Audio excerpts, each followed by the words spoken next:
Lebanese media are reporting that the owner of a huge container ship blocking Egypt's Suez Canal aims to free it by 150 days, with hundreds more headed its way. A prolonged suspension of traffic in the Suez will almost certainly impact global trade, which has already been hit hard by the pandemic. The Suez Canal is a choke point for world trade. It connects Asia and Europe and sees 30% of the global container shipping volume every day. Frank, we are now in day 4 of this extraordinary situation with no end in sight. An effort was made earlier to try to refloat the RapperViper, to try to get it off of the sand back into the flow of the canal. That didn't work. The Egyptian government says it's now going to try using 9 massive tugboats to basically drag this ship. Sunday is looking potentially promising for that. The tide is going to be a little bit higher, which may make it a little bit easier. But if that doesn't work, some pretty desperate options are going to have to be considered. One of them is trying to unload some of the 20,000 containers that are on that ship to ease its weight. But that is a complicated and dangerous thing to do.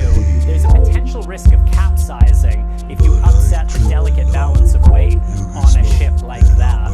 Now, of course, every day that goes by, other ships are having to make a decision. Do they stop and wait and hope that the Suez Canal is reopened soon? Or do they take the long way around, all the way around Africa to Europe? That route is longer, it's more expensive, and it's more dangerous because there is still a real risk of piracy off the Horn of Africa. Somali pirates known to attack cargo ships as they go by. The US Navy says it's been getting calls from shipping companies asking them about the current piracy threat.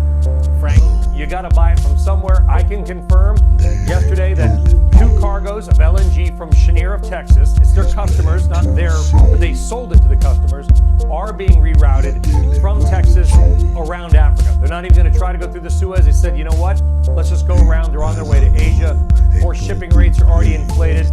Supply chains are tight. $3 to $9 billion worth of goods pass through the canal every single day. And all the food, the medical supplies, the fuel, all things we take for granted, all transit through that canal on its way to Europe and Asia. So it's a very, very serious situation. Now it's one of the world's most important shipping routes, and it's blocked. A giant container ship ran aground in the Suez Canal after losing power, and at around 200,000 tons and over 400 meters long, the container is going to take some shifting. 50 ships a day normally pass through the canal, carrying 12% of the world's trade, so the pressure is really on to get her refloated. Here's Richard Galvin. One of the world's biggest container ships blocking the Suez Canal, one of the world's most vital trade routes. The ship, operated by a Taiwanese company, Evergreen, heading north through the canal towards the Mediterranean when it lost all power and steering. So what are the reasons for this? One of them is engine failure. You lose control due to engine failure.